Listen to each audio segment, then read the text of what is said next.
estallido social lo manejaron la convención constitucional, manejaron los plebiscitos, manejaron todo para llevar a esta constitución unionista. Hola, ¿qué tal? Buenas noches, sean todos bienvenidos. Estamos comenzando un nuevo programa de Open Bar desde la ciudad de Iquique. En esta ocasión, haciendo un programa junto al invitado que tenemos aquí en pantalla, Jorge Zamora, libre pensador de la ciudad de Antofagasta, a quien le damos las gracias por aceptar esta invitación. Jorge, ¿cómo estás? Buenas noches y gracias por venir a Open Bar. Hola, Keiko, ¿cómo estás? Un gusto saludarte y muchas gracias por la invitación. Así que esperemos que ahí a tu audiencia les guste el programa que vamos a hacer en este momento. Adelante, amigo. Bueno, veíamos en la promoción que hicimos en YouTube para este programa que decía a 3 años del estallido social, y lo poníamos ahí en signos de interrogación, ¿verdad? ¿Chile despertó? Y esa es la pregunta que te quiero hacer, Jorge, porque supuestamente estamos a 3 años del estallido social en sí, y de todas las mejoras sociales que de una u otra manera la gente estaba luchando, que salió a la calle a protestar en forma masiva, y que teníamos la esperanza de que estas cosas pudieran cambiar de alguna u otra forma, nosotros nos comenzamos a dar cuenta que han pasado estos largos ya 3 años, pero aparentemente seguimos estancados y seguimos aparentemente igual. Entonces, la pregunta es la siguiente, tal como dice ahí la promo que hicimos para YouTube, para el programa. ¿Chile despertó o seguimos durmiendo? Jorge Zamora. Ok, amigo, bueno, la respuesta va a ser un poquito larga, pero creo que es importante para poder entender el contexto. Desde el punto de vista de lo que es el abuso neoliberal, que debemos entender como el modelo que ha gobernado Chile durante varias décadas ya. Esto se empezó a implementar en el año 1975 con la llegada del economista Milton Friedman, bajo el alero de Pinochet y obviamente de la élite financiera internacional, que en ese momento estaba empujando este laboratorio, obviamente de la mano de Richard Nixon, de Henry Kissinger también, y de los Chicago Boys, es decir, de estos sujetos que de alguna manera implementaron este laboratorio para poder de ahí exportarlo al mundo. No nos olvidemos que el neoliberalismo posteriormente fue abrazado por personajes como Ronald Reagan en Estados Unidos, Margaret Thatcher en Inglaterra, y de ahí se vendió como la panacea, como lo mejor del capitalismo en el fondo para el mundo. Pero nosotros ya sabemos, sobre todo los chilenos, de que esto no fue así, nunca fue libre mercado, esto fue corporativismo puro y neto. Es decir, esto fue básicamente una operación de capitalismo salvaje donde los más grandes se comen a los pequeños sin posibilidad de competir, sin posibilidad de llevar adelante la premisa del libre mercado. Es decir, con la mentira del libre mercado se nos metió en esta máquina llamada neoliberalismo, que de alguna forma, desde el punto de vista macro, le entregó a las grandes multinacionales, los grandes grupos económicos, la posibilidad de crecer muchísimo, a los bancos también. Y eso, en la raya para la suma, hacía ver en los números de que Chile iba increciendo, de que el PIB chileno era de los más altos de América, de hecho era así, pero lo que no se nos decía era que ese PIB estaba inflado, en el sentido de que cerca del 90% del Producto Interno Bruto correspondía a las ganancias de las multinacionales, las AFP, las ISAPRES, los grupos económicos, y no el chileno. Es decir, no era el ingreso per cápita, básicamente, sino que tenía que ver mucho con las ganancias que tenían estas grandes empresas hasta el día de hoy. Entonces, por lo tanto, fue una mentira, básicamente el milagro económico chileno. Y la forma que tuvo la gente de salir de la pobreza fue básicamente, entre comillas, fue con el tema de la tarjeta de crédito, del famoso crédito, es decir, hasta el día de hoy. Es decir, si los bancos sacaran de la ecuación el crédito, quedaría totalmente al desnudo la pobreza que hay en Chile. Y eso obviamente que se tenía que disfrazar de alguna manera a través de la propaganda para poder vender el milagro económico chileno como realmente real, cuando de verdad no era así. Era simplemente el milagro económico de las grandes empresas, las grandes multinacionales, grupos económicos, y no de los chilenos, básicamente. Los chilenos nos dimos cuenta con el tiempo de que esto en realidad era un abuso tremendo de parte de las multinacionales, de estos gobiernos que en el fondo desde Pinochet hasta el día de hoy, estos gobiernos que en el fondo nunca llevaron adelante la industrialización del país, todo lo contrario, sino que privatizaron lo que más pudieron, empezaron a regalar el cobre, el agua, la salud, la educación, el litio, los bosques, el saqueo de los bosques, etcétera. Entonces, llegó a ser tal el abuso que el día que llegamos al estallido social de octubre de 2019, con la consigna que no son 30 pesos, son 30 años. Por lo tanto, era completamente legítimo que la gente saliera a la calle a reclamar tanto abuso de capitalismo salvaje. Era normal. Pero detrás de esto se estaba fraguando en el fondo un plan que tenía que ver con los gobiernos de Bachelet, principalmente una regalona de la ONU, en donde se le había mandatado ya desde el año 2015 de llevar adelante un proceso constituyente para poder sacar una constitución sin que nadie se la pidiera prácticamente. Y posteriormente a eso empezamos a darnos cuenta de que efectivamente aquí había un mandato de la ONU, aquí había una intención de la ONU de parte de, obviamente, de los dueños del sistema financiero internacional, que son los que la controlan, para poder llevar adelante una nueva constitución, con el objetivo de poder implementar los 17 Objetivos de Desarrollo Sustentable de la Agenda 2030 de la ONU, que a su vez se deriva de la doctrina Laudato Si del Vaticano, que fue escrita por Bergoglio un año antes, 2015 salió, 2014 el Laudato Si, para poder de alguna manera hacer frente al cambio climático, al calentamiento global, que le llaman ellos también, a la hambruna, a la pobreza, etcétera, etcétera. Desde un punto de vista bastante buenista, pero con una intención totalitaria detrás. Eso es básicamente lo que es la Agenda 2030. Y para poder implementar la Agenda 2030 en Chile se necesitaba tener un marco. Y el mejor marco que puede usarse para implementarlo es a través de la Constitución. Entonces, por lo tanto, todo esto, que desde el punto de vista humano era completamente legítimo reaccionar a tanto abuso neoliberal durante tantas décadas, en el fondo fue utilizado este sentimiento para poder armar una constitución que entregara el marco para poder entregar en el fondo los designios de los 17 Objetivos de Desarrollo Sustentable, es decir, para poder implementar la Agenda 2030. Toda vez ocurrido este estallido social, que sabemos que fue en octubre del año 2019, el país empezó a entrar en una especie de caos, un caos que cuando uno empieza a analizarlo ya con la distancia nos damos cuenta de que eran los propios integrantes de la política, tanto de conglomerados de izquierda como de derecha, obviamente con el gobierno también coludido, comenzaban a hacer una operación de desestabilización y de caos generalizado en el país, con saqueos, con destrucción de semáforos, con destrucción de propiedad pública, propiedad privada, etcétera, para poder tensionar en el fondo al país de tal manera de poder forzar al famoso Acuerdo por la Paz, que fue firmado en la madrugada del 15 de noviembre del año 2019 por 10 partidos políticos, más el grupo Convergencia Social, si mal no recuerdo, de Boric, que no era partido político, firman este Acuerdo por la Paz con la idea de que nos estaban salvando inclusive de un golpe militar, tal como señaló Catalina Pérez, que fue una de las firmantes, en ese momento presidente del Partido Revolución Democrática del Frente Amplio. Y obviamente justificando de alguna forma el hecho de que si no firmábamos el Acuerdo por la Paz, los militares se podrían haber levantado. Es decir, fue parte también del engaño de hacernos creer que poco menos que nos salvaron de un golpe militar, cuando en el fondo estaban todos coludidos acá. Bueno, a partir de ese famoso Acuerdo por la Paz, se llega a la idea de que Chile lo que necesita en el fondo para parar todo esto era una nueva constitución, es decir, se infiltra finalmente el mandato de la ONU para poder llegar a una constitución con esta excusa. Ahora, una cosa importante y que a mí me tocó presenciar desde el punto de vista de una conversación de una persona que es parte de una, obviamente no puedo dar nombres, es parte de una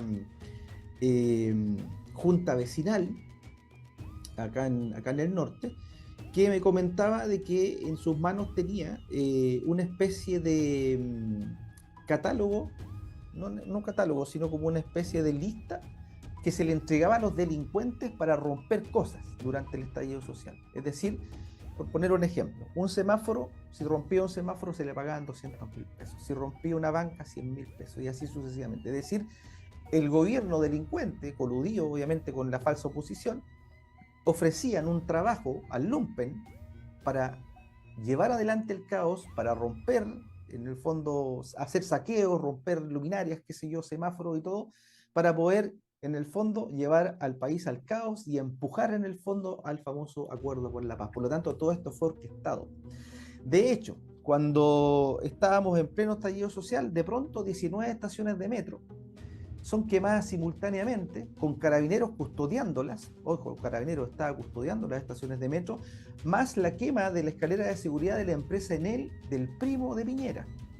Es decir, ¿qué posibilidad hay que ciudadanos espontáneamente puedan quemar, o delincuentes, si lo queremos ver así, puedan quemar 19 estaciones de metro más la de empresa Enel simultáneamente sin que ninguna de las más de 300 cámaras funcionara? ¿Qué posibilidad? Ninguna, absolutamente ninguna. Por lo tanto, eso fue un trabajo interno del propio gobierno, obviamente mandatando un comando probablemente de carabineros, agentes del Estado, no sabemos realmente quiénes fueron, pero claramente fue una operación del propio gobierno para después Piñera utilizar esa información, ese desastre, ese atentado terrorista para decir que estábamos en guerra y que el enemigo era poderoso.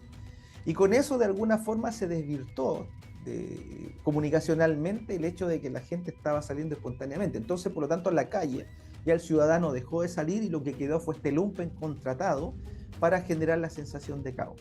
Y con esa sensación de caos se justifica finalmente el acuerdo por la paz, que fue escrito en el 15 de noviembre del 2019, entre gallo y medianoche, donde no había un solo ciudadano allí firmando, es decir, eran los mismos políticos, es decir, los mismos que la gente pedía que se fueran en el estallido social, exactamente los mismos sujetos fueron los que firmaron el acuerdo por la paz. Una consulta. En ese acuerdo por la paz que se firma esa noche y que salían todos dándose abrazos, como que nos habían salvado, justamente como dices tú, lo que la gente pedía era que se fueran los políticos y al final dieron vuelta el sartén por el mango, hicieron este acuerdo por la paz. ¿Y qué establecía precisamente esta ley, la 21.200, que dejaron amarrada ahí con ese acuerdo por la paz en términos generales? Ya, mira, el día 23 de diciembre de 2019 se promulga por Piñera, ojo, Piñera detrás de esto, la famosa ley 21.200 de carácter constitucional, que modifica de alguna manera el tema de la eleccionaria. Y esta fue publicada al día siguiente, es decir, el día 24 de diciembre de 2019, es decir, 24 de diciembre, víspera de Navidad, cuando estamos todos preocupados por cualquier cosa, estos bandidos, ojo, siempre hacen eso, estos bandidos, cada vez que necesitan hacer algo para engañarnos, ellos van al 31 de diciembre, el 24, víspera, porque saben que, o bien fiestas patrias, saben que la gente está en otra. Bueno, ¿qué es la ley 21.200 básicamente? Es un marco que entrega el poder constituido, ¿cierto? Un mandato que entrega el poder constituido, para que lo entendamos, el poder ejecutivo, el judicial, las fuerzas armadas, el legislativo, básicamente. Y para poder entregar un marco, para poder llevar una convención constitucional. Ahí había un plebiscito, obviamente, donde se ofrecían dos opciones, o que lo hacía el Congreso, literalmente, o bien una especie de convención mixta, ¿cierto? Mitad y mitad. Obviamente nadie quería el Congreso, ¿cierto? Y lo que terminó ganando, entre comillas, fue lo otro. Pero aquí ocurre un engaño, y es el hecho de que lo que se debió haber hecho fue una asamblea constituyente libre y soberana, en donde el poder constituido, es decir, el ejecutivo, el legislativo, el judicial, las fuerzas armadas, se tenían que haber puesto a un costado, es decir, debieran haber dado un paso a un costado y debieran dejar que la ciudadanía se organizara en cabildo, juntas de vecinos, asambleas, etcétera, para poder llevar adelante a través de miles de personas y de la deliberación, es decir, de la posibilidad de conversar y ponernos de acuerdo como ciudadanos, qué constitución nosotros queremos para el país. Y eso fue secuestrado en la ley 21.200. Es decir, de momento que el poder constituido a través de Piñera, el poder ejecutivo, se hace la ley 21.200, inmediatamente la intención del pueblo de Chile de llevar adelante una asamblea constituyente es cercenada, es decir, se abortó completamente. Y empezaron en una lucha comunicacional para hacer creer a la gente de que eso era una asamblea constituyente cuando no lo era. Llegaba a ser tal el asunto que cuando uno preguntaba por ley de transparencia al propio servicio electoral, al CERVEL, si esta convención constitucional era una asamblea constituyente, los abogados decían que sí. Es decir, mentían descaradamente a la ciudadanía para convencerla de que es una asamblea constituyente y nunca fue así. Entonces, por lo tanto, todo el marco que se entregó dentro de la ley 21.200 no era democrático, no era la voluntad soberana del pueblo, no era el ejercicio del poder constituyente originario, que es el poder que tiene el pueblo, ¿cierto?, de poder crear una nación o bien frente a una debacle, poder hacer nuevamente una constitución para darle el marco a la nación. No fue el caso. Y lamentablemente todo partió viciado, porque esto es importante señalarlo, porque durante el segundo mandato de Michelle Bachelet, y esto es relevante, se llevó adelante una comisión que era la Comisión Engel, a propósito de que se había descubierto que los partidos políticos, desde la izquierda hasta la derecha, habían estado recibiendo financiamiento por debajo de la mesa, es decir, estaban siendo sobornados por grupos económicos, básicamente. Entonces, para evitar esa corrupción, sale a la luz la ley 20.900, que fue promulgada el 14 de abril del año 2016, es decir, estamos hablando de eventos mucho antes del estallido social, en donde se le da a los partidos políticos un año de plazo para demostrar que tenían los militantes que decían tener. Es decir, se decía, esta era una ley de saneamiento de la política, era una ley de reforzamiento de la democracia, de anticorrupción, esa era la ley 20.900, y los partidos políticos ahora ya no podían recibir dinero de privados, sino que solamente el Estado, mediante una torta de unos 7.000 millones de pesos, a repartir, dependiendo de la representatividad, a todos los partidos que estuvieran en regla, es decir, con los militantes, los 18.000 militantes en regla. Y para eso les dieron un año de plazo, es decir, se cumplía el día 14 de abril del 2017, para poder demostrar que tenían los militantes. Entonces empezó un proceso de refichaje. Y faltando unos meses, 2 meses, no más que eso, los partidos políticos se dieron cuenta que los militantes no se refichaban. No se querían refichar. Y eso era un reflejo, en el fondo, que venía de hace bastante tiempo con respecto al tema de los partidos políticos. La gente odia a los partidos políticos, no los quiere. Y eso se reflejó, es decir, nadie se quería refichar. La ley 20.900 era muy clara respecto de la fórmula para reficharse el militante. Es decir, si tú, Keiko, por ejemplo, pertenecías a un partido y hace mucho tiempo tú no manifestabas nada del partido, y para tú reficharte tenías que hacerlo con notario público o bien mediante tu clave única. No había más opciones, notario público o clave única, por un tema de verificabilidad. Es decir, aquí tiene que haber un proceso de verificabilidad que lo pedía la ley 20.900. Los partidos, como se dieron cuenta de que no estaban refichando y faltaba muy poco tiempo, iban a desaparecer, literal. Es decir, aquí a desaparecer desde el Partido Comunista hasta la UDI. Es decir, era una debacle total. Se le iba a acabar el negocio. Exactamente, en víspera de las elecciones presidenciales del 2017. Entonces, ¿qué hicieron los partidos políticos? Se reunieron a puertas cerradas con el CERVEL, que les entregó la posibilidad, a través de su propio sitio web, de enviar fotocopias de carnet para refichar a los militantes. ¿Y qué hicieron los partidos? Empezaron una campaña en menos de un mes a tomar fotocopias de personas que no eran ni siquiera del partido, que no tenían nada que ver, a mandar al CERVEL. ¿Qué hacía el CERVEL? Recibía la fotocopia vía mail, vía la página web, en el fondo, del CERVEL, y enviaban una carta certificada a la persona, a la dirección, para que se autorrefichara. Es decir, la verificabilidad se fue a las pailas, como decimos en Chile. Es decir, esto era, y emulando a Javier Calzada, que fue el que siempre ha llevado adelante esta lucha de los refichajes legítimos, es como mandar a la revisión técnica la foto de tu auto para que te vean si los gases están bien o no. Así de absurdo. Es decir, la verificabilidad se perdió completamente. Y con esa trampa, los partidos políticos pudieron acceder a seguir existiendo, básicamente, y poder acceder a esos 7.000 millones de pesos, que es la punta del iceberg del saqueo de Chile. Ojo, se suena muy grande la cifra, pero los partidos políticos son los que administran el saqueo del cobre, del litio, del mar, la educación, la salud, los bosques, todo. Por lo tanto, los partidos políticos era muy importante que siguieran existiendo. Y el CERVEL es el santo patrono de la corrupción de los partidos políticos, es decir, es el portón de los partidos políticos. Es decir, si tú, por ejemplo, Keiko o yo dijéramos, ya, vamos a hacer un partido político para acabar con la corrupción, si el CERVEL nos revisa y se dan cuenta de que nosotros no vamos a jugar con sus reglas, no nos dejan conformarnos en partido, pero ni a regañón, ni aunque esté todo en regla, porque ellos van a decir que los 100 fundadores que nosotros pusimos, hay 5 que son de partido. Y lo vamos a volver a hacer, no, es que ahora hay 2 de partido. Y lo vamos a volver a hacer, no, hay 3 de partido. Y así eternamente hasta que nos aburramos. Por lo tanto, el CERVEL es el protector de la corrupción en Chile, del saqueo de Chile. Por eso que fue tan importante finalmente, en esta pasada elección, que permitieran que ganara el rechazo. Porque ya sabíamos que venía un fraude.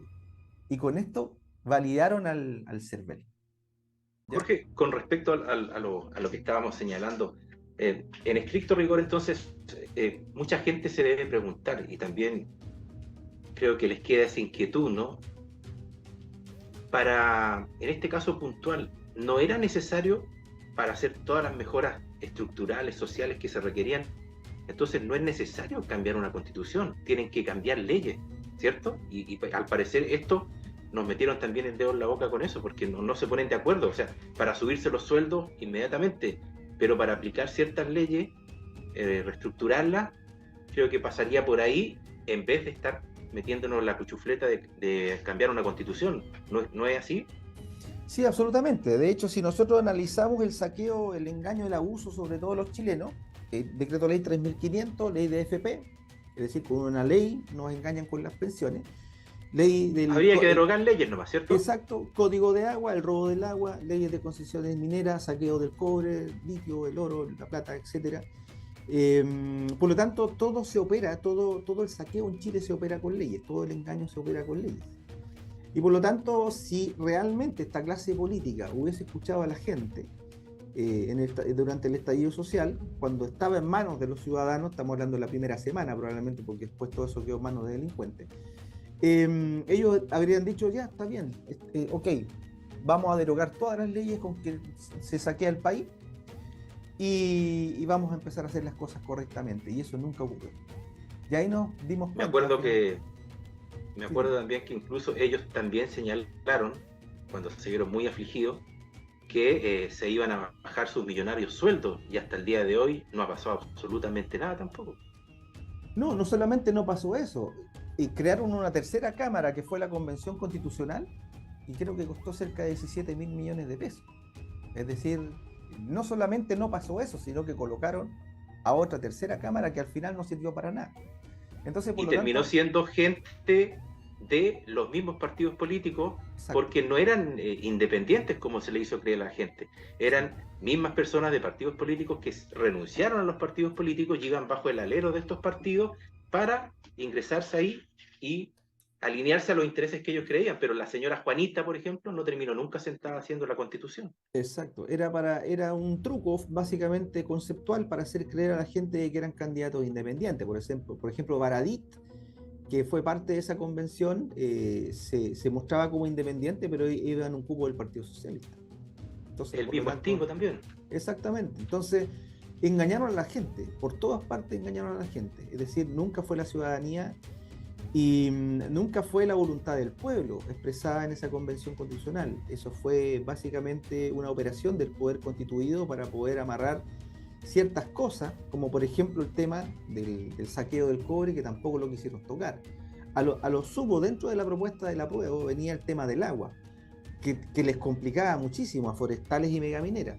Por lo tanto, que haya ganado el rechazo también les convenía, porque ahora finalmente todo lo pescaron, lo amarraron, ¿cierto?, de tal manera para poder hacer lo que realmente querían hacer, que era que el Congreso corrupto terminara armando una nueva constitución, y por eso es que siguen insistiendo, por eso es que continúan en esto.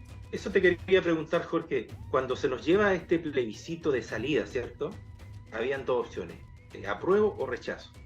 Y según la Constitución, lo que señala el artículo 142, dejaba establecido que en caso de ganar la opción rechazo, íbamos a seguir con la misma Constitución, y se podían hacer unos o ciertos cambios, pero de acuerdo ya a otras materias. Pero sin embargo, ellos insisten, ya al día siguiente que pasó este triunfo del rechazo, el mismo presidente Boris sale hablando, diciendo que van a seguir insistiendo en seguir con una nueva constitución. Entonces, ya no están haciendo obviamente trampa nuevamente.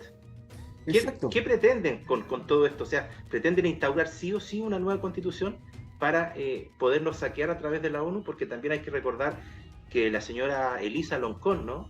Ella también firmó un decreto. Yo vi unos acuerdos que firmaron directamente donde la ONU asesoraba para prestar apoyo para hacer una constitución. Entonces uno dice, ¿qué tiene que ver la ONU metida haciendo una constitución en Chile? Exactamente. Bueno, no olvidemos que Boric, el mismo día que gana el rechazo, dice que se va a seguir con el proceso constitucional, es decir, realmente les dio exactamente lo mismo el resultado, les dio exactamente lo mismo, escudándose en que el mandato de Chile había sido mayoritariamente una nueva constitución, cuando no era así, porque el porcentaje que él hablaba del 68% era de un padrón electoral bastante más reducido de lo que fue finalmente el rechazo, porque no olvidemos que a la gente para ir a votar en la última se le obligó a ir, el otro fue voluntario. Claro, fue obligación, claro. Por eso subió el padrón electoral. Exactamente, y por eso también fue en gran medida el rechazo, porque la gente en realidad no, como decimos nosotros, no está ni ahí en el fondo con la jugarreta de los partidos políticos, porque todo eso es de ellos. La señora Elisa Loncón, la presidenta de la convención, que precisamente ella salió firmando unos acuerdos con la ONU donde establecía que ellos no iban a prestar apoyo logístico para poder hacer una constitución. Entonces uno piensa y dice, ¿por qué la ONU está tan interesada en nosotros? Esto ya pasa a ser, no es una conspiración, porque incluso uno puede revisar en internet y está la página de la Agenda 2030 para Chile. ¿Podríamos contextualizar eso un poquito para que la gente entienda de qué se trata todo esto? ¿Cuál es el interés, el afán de la ONU de meterse en nuestro país y específicamente en una constitución? Bueno, aquí lo que está detrás de la ONU, si nosotros empezamos a sacarle las capas a la cebolla, nos damos cuenta que la ONU está controlada por el poder financiero internacional, es decir, ¿quién financia la ONU principalmente? Se supone que hay cuotas que dan los estados, pero tal y como pasa con la OMS, por ejemplo, nos encontramos que finalmente hay grandes grupos económicos detrás. Y sobre todo en la ONU, grupos que tienen que ver con el mundo armamentístico, es decir, uno de los negocios más lucrativos del mundo. De hecho, los 5 países garantes de la paz en el mundo, que suelen ser China, Alemania, Inglaterra, Estados Unidos y la Federación Rusa, en sus fronteras albergan a los más grandes fabricantes de armas del mundo y al mismo tiempo son garantes de la paz. Entonces uno se tiene que preguntar, a ver, ¿será cierto que la ONU quiere la paz cuando en el fondo protege dentro de sus fronteras estos países garantes de la paz a los más grandes fabricantes de armas del mundo? Entonces ahí nos damos cuenta de que no es así. Por otro lado, estos mismos 5 países tienen derecho a veto y eso prueba que la ONU no es democrática. ¿Por qué? Porque si hay 200 países que están de acuerdo en hacer algo y a China no le gusta, no se hace, o a Estados Unidos no le gusta, no se hace.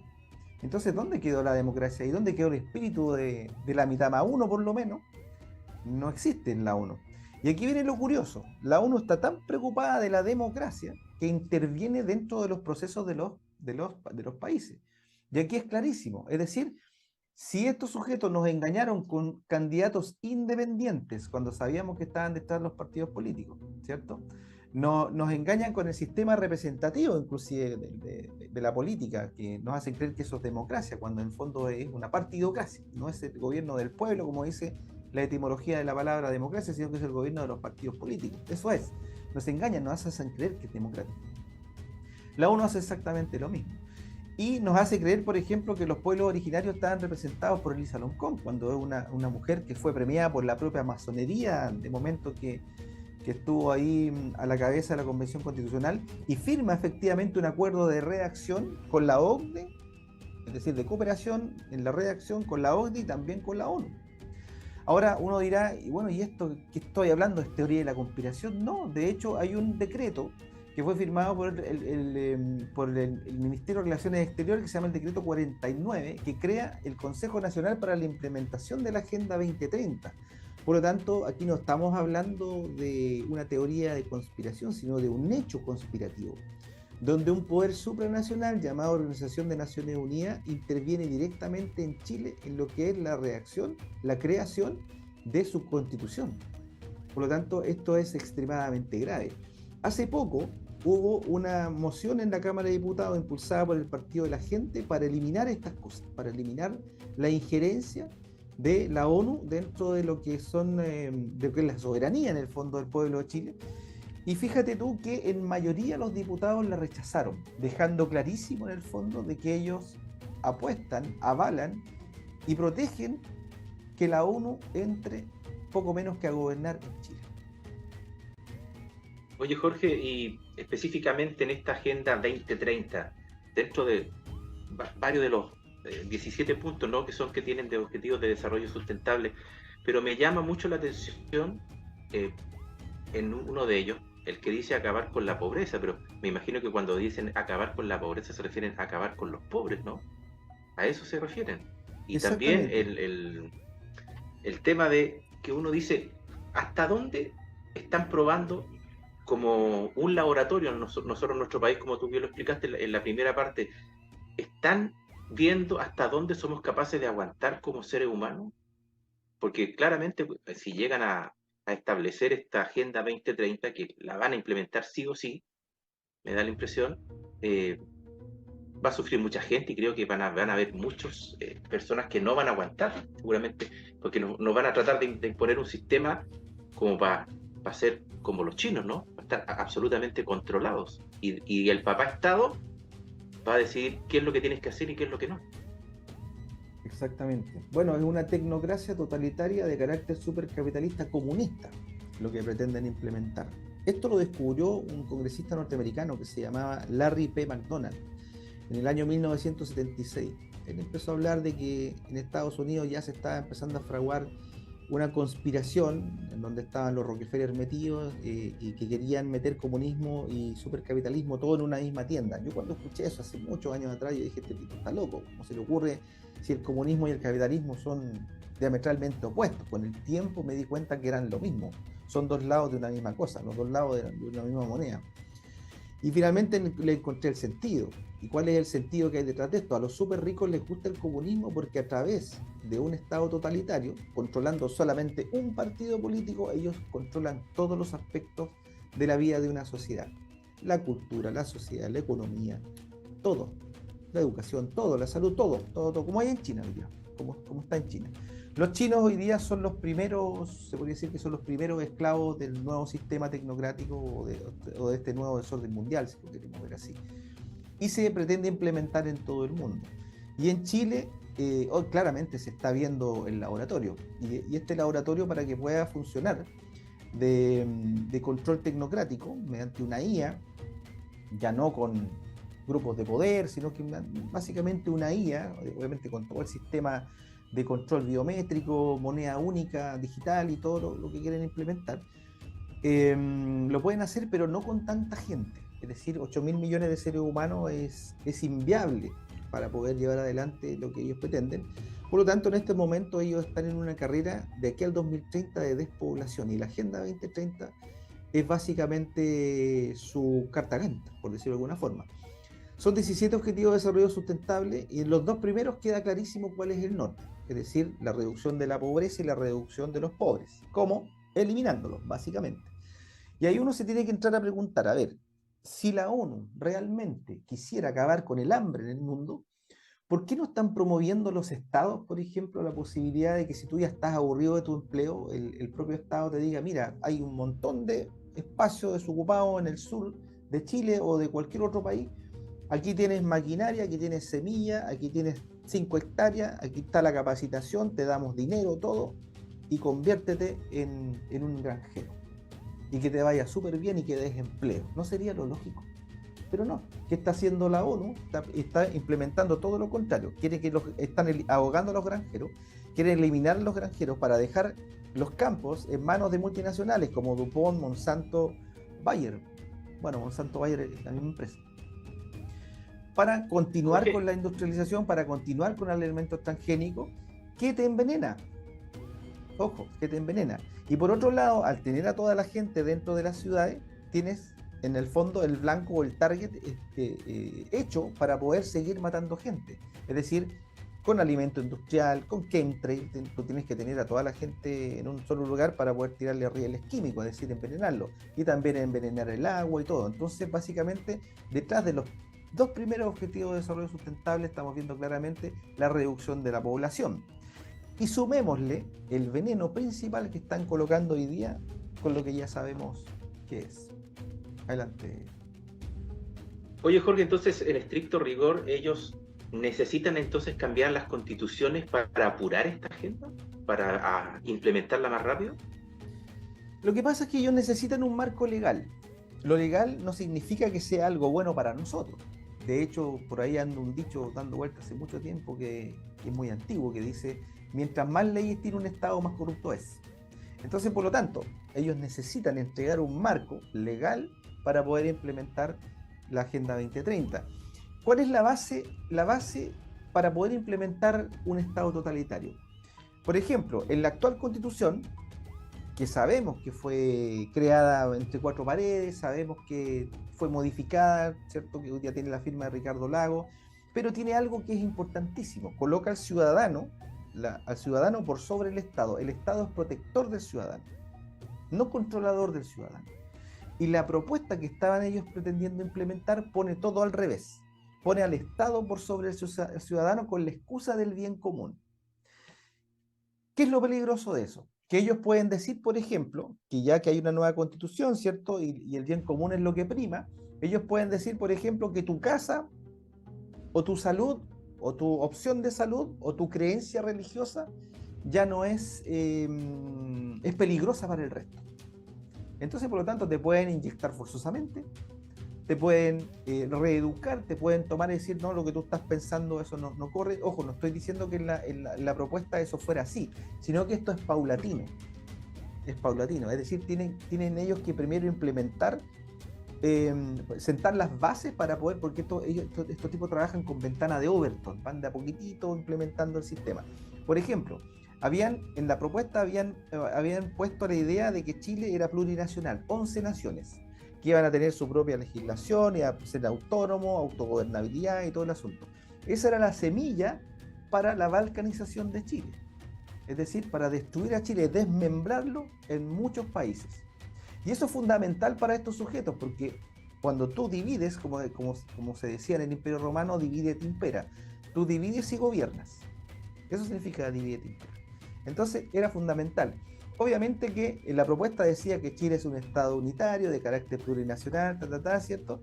No venía la división de inmediato, sino que se instalaba la semilla para que en el futuro empezaran las divisiones. Y eso iba a producir conflictos, iba a producir guerra, forzosamente, porque iban a haber momentos en que mapuches y chilenos se iban a tener que enfrentar por el tema de los territorios, básicamente, por el tema de los recursos. Inclusive pugnas entre los mismos pueblos originarios.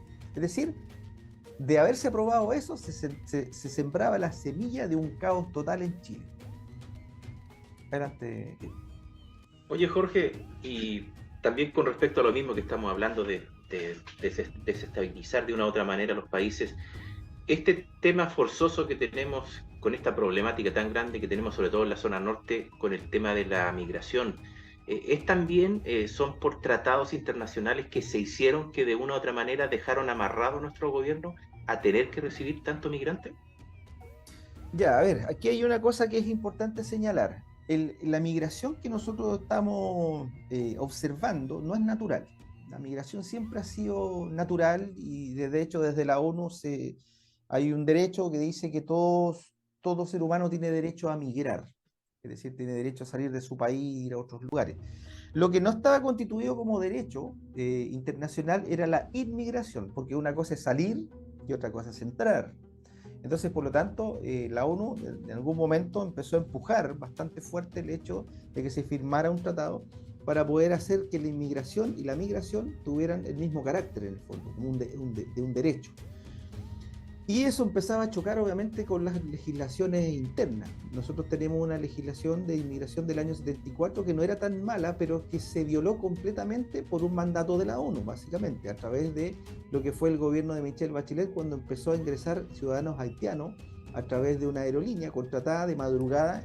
Ingresaron cientos de miles de haitianos que los traían engañados.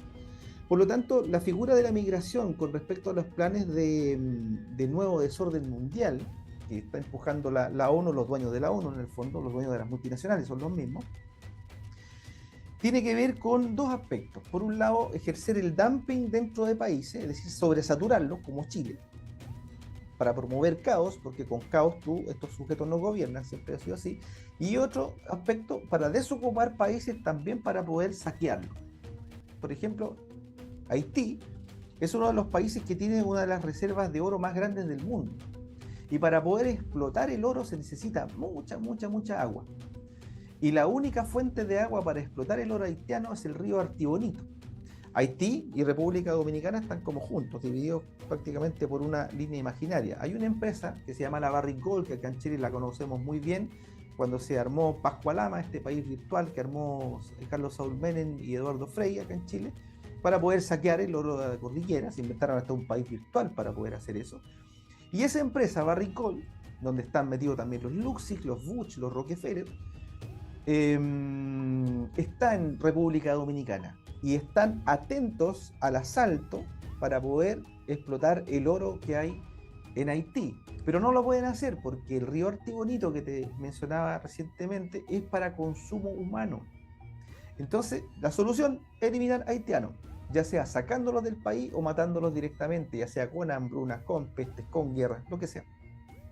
Entonces, ¿qué están haciendo desde la ONU? Han estado sacando a los haitianos a Brasil, a México, que ya cerraron las puertas, y a Chile. Por lo tanto, ellos están ahí atentos al saqueo del oro haitiano. Los haitianos son inmensamente ricos, no son el país más pobre de América, son los más ricos del mundo. El problema es que los haitianos, ni los haitianos lo saben, lamentablemente. Y hoy día el país está en manos de los cascos azules, de la Organización de Naciones Unidas, con el padrinaje de los Clinton, que a su vez son financiados por George Soros, por un George Soros que a su vez tiene acciones en Barrick Gold. Entonces ahí tú te vas dando cuenta cómo estos sujetos van trabajando juntos. Por un lado saturan países como Chile para poder promover el caos, desestabilizarlo y poder llevar adelante la balcanización y todo lo que sabemos, y también con el plan de inyecciones que estamos viendo, que Chile va a ser de los países más despoblados del mundo de aquí al 2030, así como estamos. Y por otro lado, desocupar Haití para poder echar mano al oro haitiano. Entonces, ese es básicamente el plan que ellos tienen con respecto a las migraciones. Y lo mismo está pasando en Europa, es decir, están sobresaturando Europa de migrantes, principalmente de África, para desestabilizar los países europeos. Y están desocupando África para saquearlo. Que lo han hecho siempre, pero ahora con mayor razón. Adelante.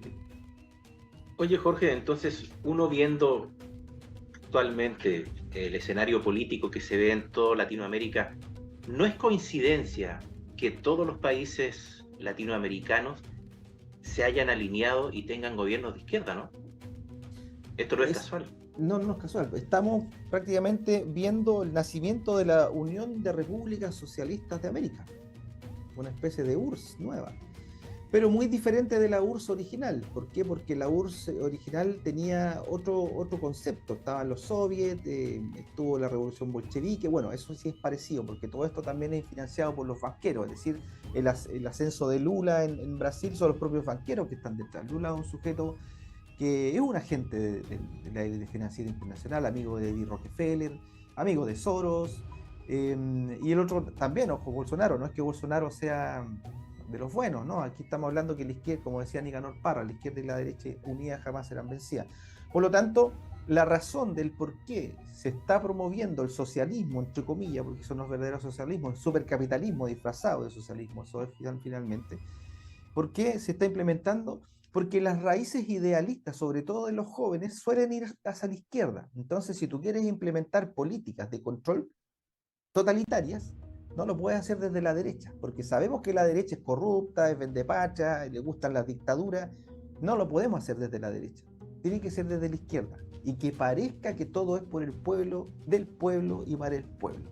Y después vamos a ver las traiciones, después los brasileños van a ver la traición de Lula, tal y como nosotros estamos viendo la traición de Boric. Boric, por ejemplo, podría haber sacado de la discusión el famoso Tratado Transpacífico en el Senado. Él tenía la potestad de sacarlo y lo dejó. Y finalmente yo apuesto cualquier cosa que lo va a terminar aprobando. ¿Por qué? Porque es parte de la agenda globalista. Nosotros tenemos el neoliberalismo de derecha, que es supercapitalista, pero por su lado el neomarxismo de izquierda es tanto más capitalista que el otro lado, son el mismo bando en el fondo. Oye, Jorge, ¿qué podemos hacer el ciudadano normal, el ciudadano a pie, cuando vemos todo este mundo al revés, como dice tu canal que tienes en YouTube? Estos acontecimientos que de una u otra manera nos van guiando y nos están forzando a que en algún momento se van a llegar a implementar. Más allá de que uno tenga conocimiento o no, de aquí al 2030 el escenario, por lo menos para nuestro país, no se ve para nada alentador, así como vamos, ¿no? No, no, para nada. De hecho, el laboratorio que están implementando en Chile es básicamente en micro ver cómo esto va a funcionar en macro. Es decir, la reducción de población que están llevando adelante en todo el mundo se va a reflejar primero en Chile. Los chilenos somos el país, después de Israel o con Israel, de los más del mundo.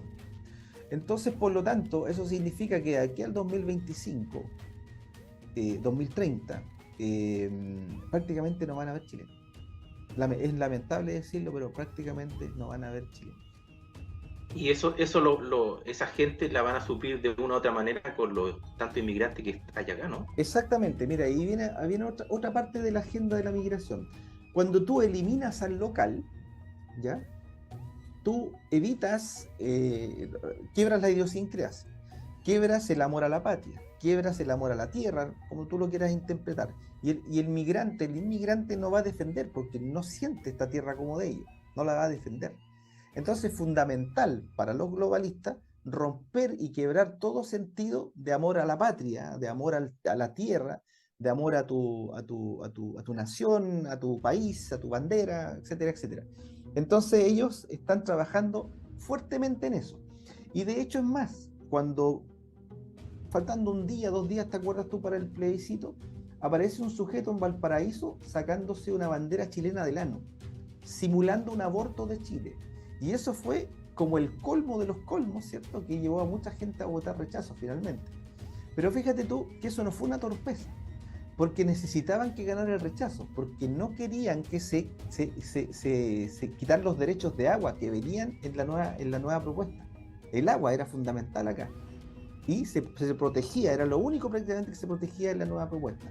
Entonces rechazaron y ahora están con la idea de que esta nueva constitución hay que hacerla igual, pero esta vez la tiene que hacer el Congreso. Es decir, los mismos corruptos de siempre que la gente pidió que se fueran durante el estallido social, dieron vuelta a toda la torta, hicieron todo un cuento, una faramalla para terminar ellos mismos bajo mandato de la ONU, haciendo lo que necesitan los dueños del mundo. Interesante, Jorge. La verdad, estamos ya llegando a la parte final del programa. Te quiero agradecer enormemente por haber tenido este contacto con nosotros aquí con nuestro programa y para instruirnos un poquito, la verdad, porque yo me considero un tipo, a mí no me gusta la política, creo que soy de las personas que piensa que si nosotros dejamos en manos de los políticos para que nos arreglen nuestra vida, estamos totalmente errados. No pasa por ahí por partidos políticos, me parece a mí por lo menos.